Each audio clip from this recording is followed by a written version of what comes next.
Ang tatalakayin po natin sa pagkakataong ito ay napakahalaga at napapanahon. Ito po ay isa sa mga pangyayaring nakatala sa Biblia na may kaugnayan sa tinatawag na Santa Cena o banal na hapunan na itinatagpo ng ating Panginoong Jesucristo noong kasalo niya ang kanyang mga apostol. At gaya po ng nalalaman nyo, kapatid na rin nakasaad din po sa mga talata ng Biblia yung layunin at paraan ng pagsasagawa ng banal na hapunan batay po sa isinagawa ng Panginoong Jesucristo kasalo niya ang kanyang mga alagad. At nakatala rin po sa Biblia na ang aral na ito ay itinuro ng mga apostol sa mga kaanib sa unang iglesia ni Kristo.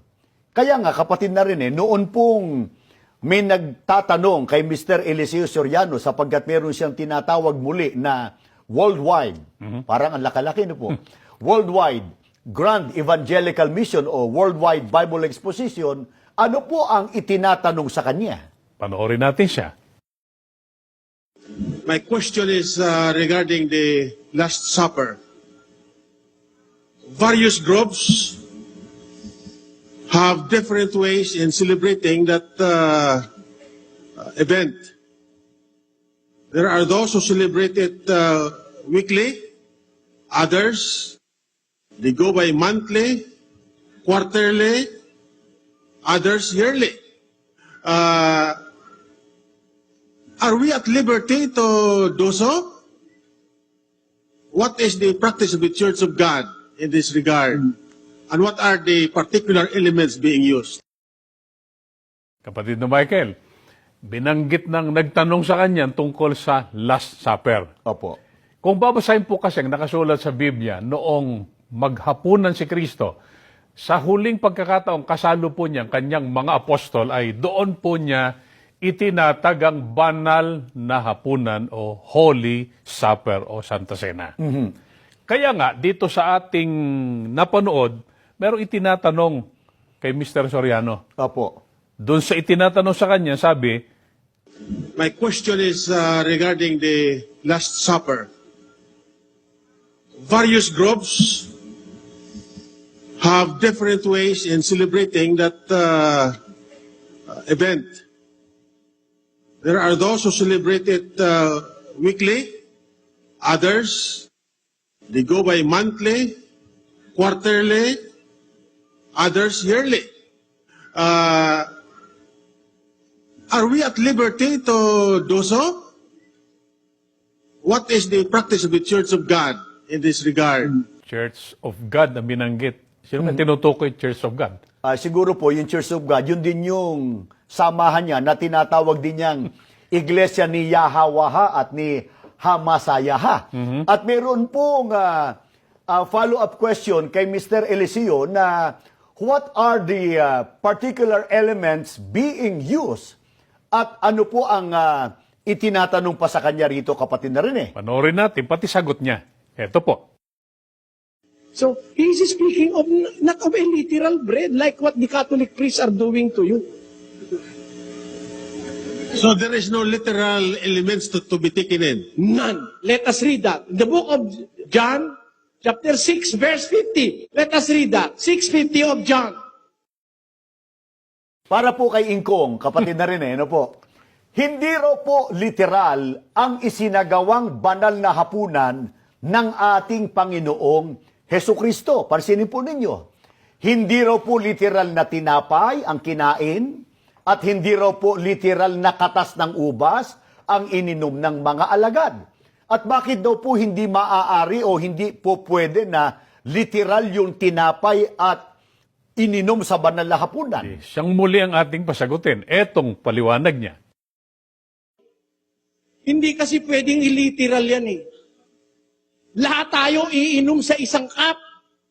Halimbawa, isang cup, iinom kayo. Halimbawa, 1,000 tayo, ikaw ang una. Swerte mo. Yung pangalawa, swerte pa rin. Pangatlo, pero pag nakakasampu na, ang baho-baho na nung cup na yun. Can you do it materially? You cannot. Yan ang kanyang sagot. Kapatid na Michael, ang napansin po natin, pangangatwiran po at pagdadahilan. Ang inaasahan po kasing sagot ng mga talagang nagsusuri upang matupad pong utos na nakasulat sa Biblia, ituro sana niya ang paraan. Kung alam niya, ang nakasaad sa Biblia na paraan, yun ang dapat ituro. At mamaya po, mga kaibigan at mga mahal namin sumusubaybay, ay tatalakayin po namin ng kapatid na Rene ang paraan na itinuturo ng Biblia kung papaano po ang maayos na makakainom sa Santa Cena o banal na hapunan kahit pa po 1,000 sapagkat yun ang problema niya, kapatid na Rene. 1,000. Sapagkat ang sabi po niya, Hindi kasi pwedeng iliteral yan eh. Lahat tayo iinom sa isang cup. Halimbawa, isang cup, iinom kayo. Halimbawa, 1,000 tayo, ikaw ang una. Swerte mo. Yung pangalawa, swerte pa rin. Pangatlo, pero pag nakakasampu na, ang baho-baho na nung cup na yun. Can you do it materially? You cannot. kaya nga po, ano bang ginawa ng ating Panginoon Kristo nang itatagpo niya, kapatid na Rene, yung banal na hapunan o Holy Supper? Etong babasahin natin. Nagpakain po siya at nagpainom ng katas ng ubas. Ganitong mababasa po natin sa Mateo 26:26 hanggang 29. Samantalang sila'y kumakain, dumampot si Jesus ng tinapay at pinagpala.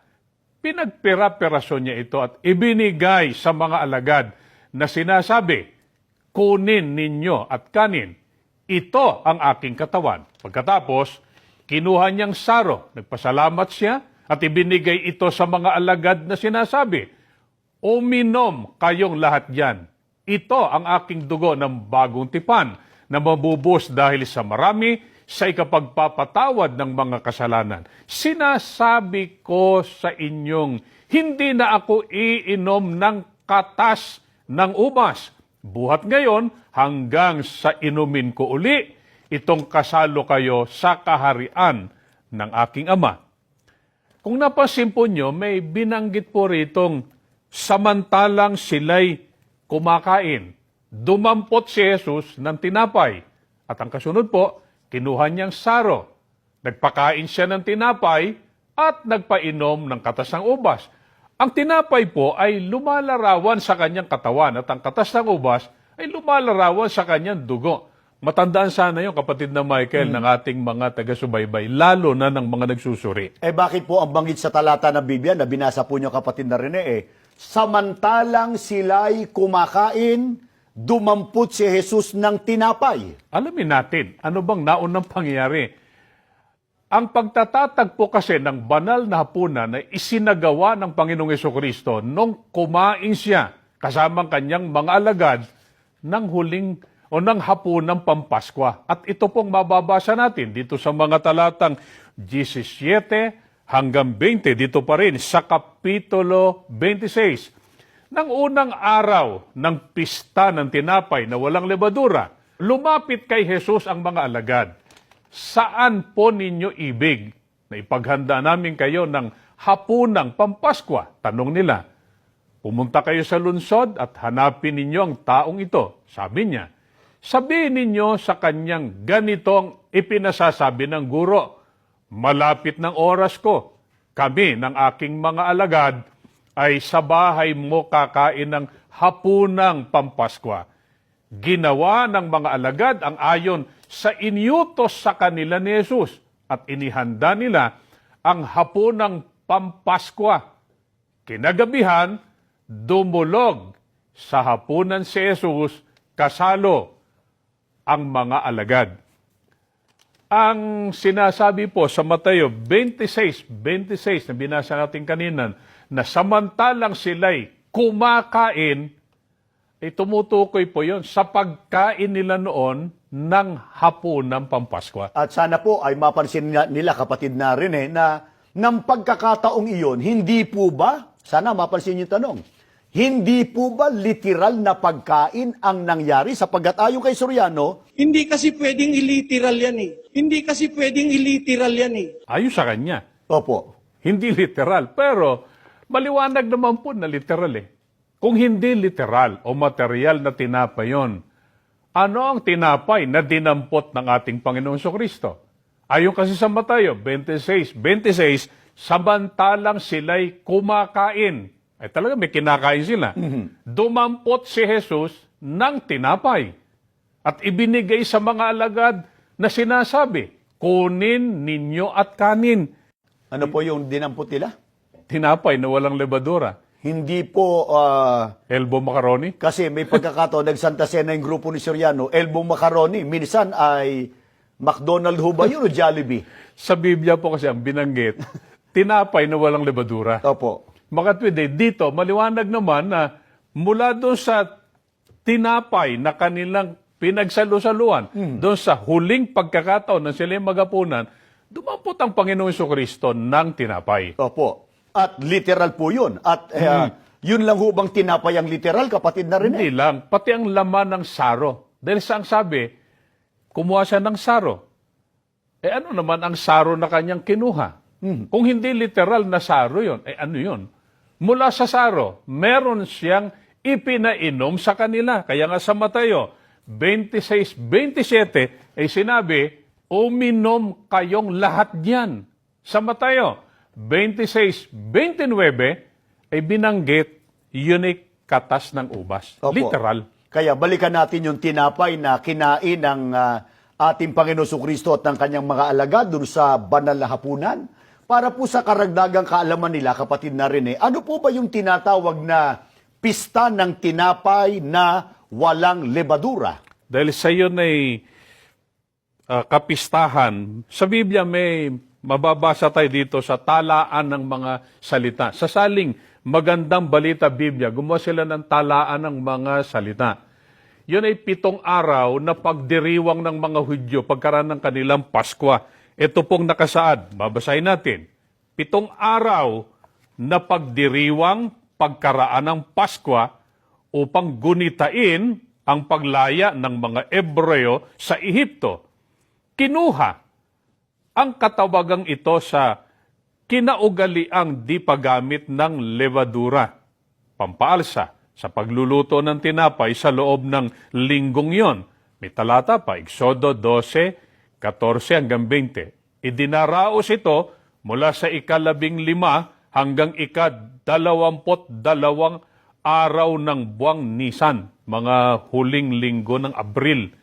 Yung binasa natin, tungkol yun sa pista ng tinapay na walang levadura. At ano naman po yung tinatawag na Paskwa, kapatid na rin, batay din po sa talaan dyan sa huling bahagi o mga huling bahagi ng magandang balita Biblia. Yun naman ay taunang pagdiriwang po ng mga Israelita bilang pagunita sa kanilang paglaya. Dahil nilampasan ng salot no, ng mga tahanang Ebreo.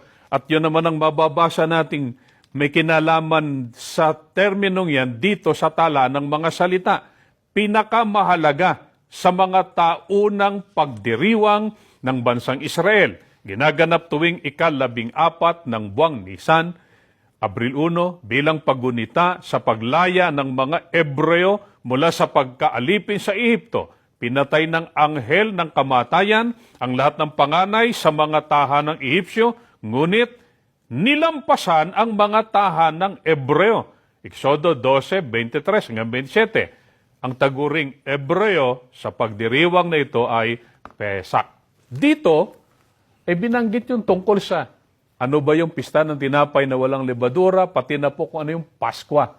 Ang Panginoon Jesucristo at ang kanyang mga alagad, palibas sa mga Hudyo, kumain sila ng hapunang Pampaskwa. Opo. Kaya nga, ano ang mahalagang pangyayari po na naganap sa hapunan dun sa huling pagkakataon po, kapatid na rin na kung saan ay kasalo ng ating Panginoon Jesucristo ang kanyang mga apostol o mga alagad. Sana matanda nito ng ating mga tigisubaybay. Itinatagpo ng Panginoon Jesucristo ang banal na hapunan. Dumampot si Jesus ng tinapay at pinagpala. Pinagpira-pirasyon niya ito at ibinigay sa mga alagad na sinasabi, kunin ninyo at kanin. Pagkatapos, kinuha niyang saro. Nagpasalamat siya at ibinigay ito sa mga alagad na sinasabi, uminom kayong lahat dyan. Ngunit kapatid na rin ano po ang iminamatwid ni Mr. Soriano para patunayan niya na tama ang kanyang paniniwala na spiritual daw po, hindi literal yung Santa Cena o Banal na Hapunan. Gumamit siya ng talata. Bakit? Hindi na makakapagtataka, kapatid na Michael. Opo. Maging ang kalaban ng Diyos, gumagamit ng nasusulat eh. O, ang diablo man po eh. Di Yun ba? nga, problema, tama ba ang pagkaunawa? Eto po, panoorin natin. So, he's speaking of not of a literal bread like what the Catholic priests are doing to you. So there is no literal elements to be taken in. None. Let us read that. In the book of John, chapter 6, verse 50. Let us read that. 6:50 of John. This is the bread which cometh down from heaven, that a man may eat thereof and not die. Is this coming from the bakery? This is the bread which cometh down from heaven, so that if a man eat it, he will not die. Now, what is the next verse? Put that. I am the living bread which came down from heaven. If any man eat of this bread, he shall live forever. And the bread that I will give is my flesh, which I will give for the life of the world. Let us continue. 54. Whoso eateth my flesh and drinketh my blood hath eternal life, and I will raise him in the last day.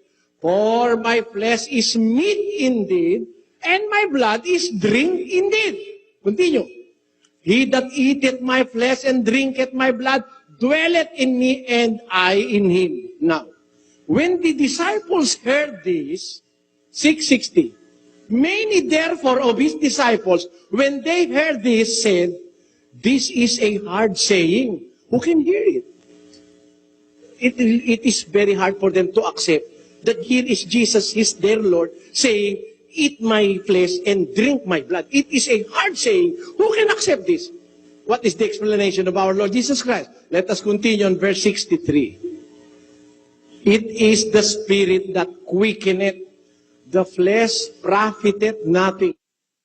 The words that I speak unto you, they are spirit and they are life. So, His commandments are spiritual. It is not material. Marahil po kapatid na rin ay siyang-siya na. Matutuwa na niyan ang grupo ni Mr. Soriano. Bakit? Mahaba-haba yung minuto, segundo, mahigit 1 minute na napanood nyo rito yung puno nyo. Ayon kay Mr. Soriano, hindi raw material o literal na tinapay ang kakanin at iinumin sa Santa Cena o banal na hapunan, sapagkat sinabi raw ng Panginoon Kristo doon po sa Juan 6:63, kapatid na rin na ang salita raw ng Panginoon Kristo ay pawang espiritu at pawang buhay. Kaya, ang sabi niya, So, His commandments are spiritual. It is not material. reaction po ninyo rito kapatid na rin Ang dapat alamin, tinutukoy ni Kristo na sinasalita niyang pawang espiritu at pawang buhay.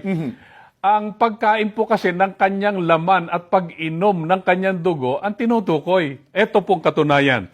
Basahin natin sa mga talatang 53 hanggang 56 at 63. Sinabi sa kanila ni Jesus, katotohanan sinasabi ko sa inyo, maliban ng inyong kanin, ang laman ng anak ng tao at inumin ang kanyang dugo, ay wala kayong buhay sa inyong sarili. Ang kumakain ng aking laman at umiinom ng aking dugo ay may buhay na walang hanggan at siya aking ibabangon sa huling araw. Sapagkat ang aking laman ay tunay na pagkain at ang aking dugo ay tunay na inumin. Ang kumakain ng aking laman at umiinom ng aking dugo ay nananahan sa akin at ako'y sa kanya. Ang espiritu nga ang bumubuhay. Sa laman ay walang anumang pinakikinabang. Ang mga salitang sinalita ko sa inyo ay pawang espiritu at pawang buhay. Bago po ang pahayag ng Panginoon Kristo sa mga talatang ito, ipinakilala po niya, pag binasa natin, na siyang tinapay ng kabuhayan, tinapay na galing sa langit. Pero kapatid na Michael, hindi siya literal o material na tinapay.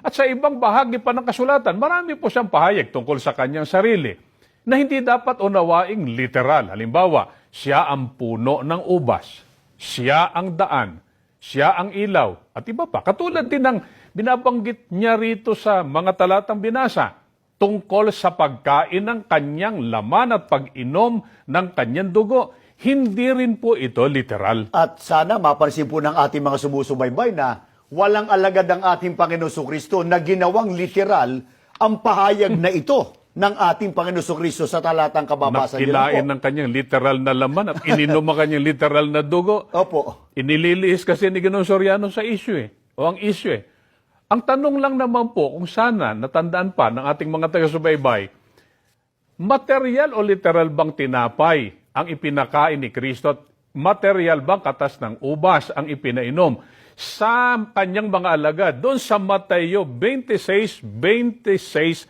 hanggang 27. Ang problema po, pinaghahalo ni Mr. Eliseo Soriano yung literal. Parang naghahalo na po ano.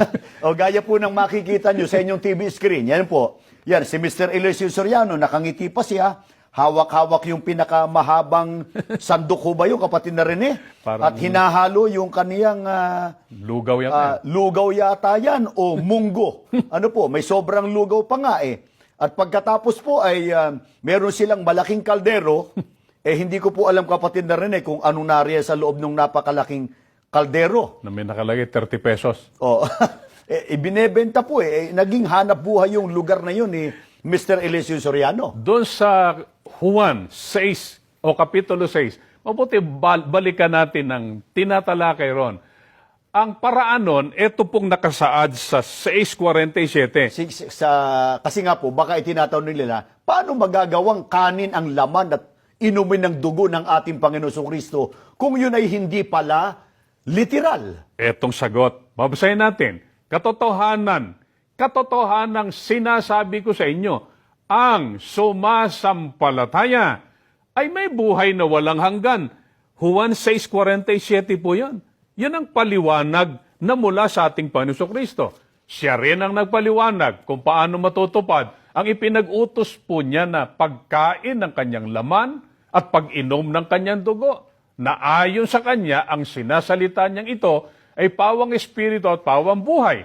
Magagawa po ito sa magitan ng tunay na pagsampalataya sa kanya. Kaya ano pa po ang matibay na katunayan na material o literal na tinapay at katas ng ubas ang kinain at ininom ng mga alaga dun po sa Santa Cena o Banal na Hapunan? Kapitulo 26 pa rin ng Mateo, kapatid na Michael. Sa talatang 23, at siya'y sumagot at sinabi, yaong kasabay kong idampot ang kamay sa pinggan, ay siya ring magkakanulo sa akin.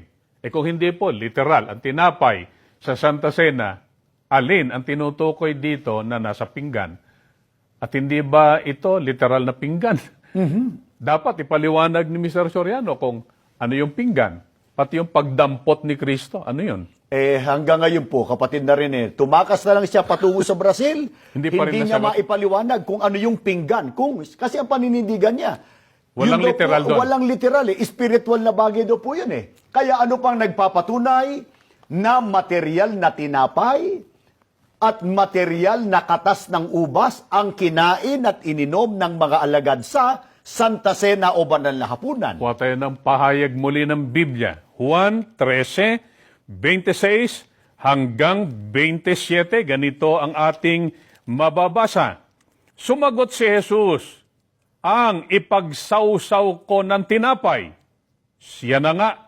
At nang maisawsaw ang tinapay, ibinigay niya ito kay Judas na anak ni Simon Iscariote. Nang matanggap na ni Judas ang tinapay, si Satanas ay pumasok sa kanya. Sinabi ni Jesus, gawin mo na ang gagawin mo. Kung hindi po talagang tinapay ang ipinakain at katas ng ubas ang ipinainom, ano po ang tinapay na isinawsaw? At ano naman yung pinagsawsawan ni Kristo ng tinapay? Paano ngayon sinasabi ni Mr. Soriano ng tinapay at inumin sa banal na punan na espiritual? Dahil ito, Roy, tumutukoy sa aral. May ganun siyang turo. Paano ngayon yun? Kung ito'y totoo, sinasabi niya yun, lilitaw, isinawsaw ni Kristo ang aral at ibinigay kay Judas Iscariote at nang maibigay na ang aral ay pumasok si Satanas kay Judas Iscariote. Lalong gugulo yung doktrina ni Mr. Soriano doon sa kanyang pangangatwiran tungkol po sa Santa Cena o Banal na Hapunan para lamang po tutulan, kapatid na Rene, yung isinasagawa nating Santa Cena o banal na hapunan. Kaya sa pagkakataong ito, medyo kinapos lang tayo ng minuto, kapatid na Rene, ay kitang-kita po ng ating mga sumusubaybay na mali ang pagkaunawa ni Mr. Eliseo Soriano sa isinasagawa ng Iglesia ni Cristo at isinagawa ng Panginoon Kristo noong unang siglo na Santa Cena o banal na hapunan na kung saan ay kasalo niya ang kanyang mga alagad o ang kanyang mga apostol. Sana po ang ganitong palatuntunan ay nakatutulong po sa inyo para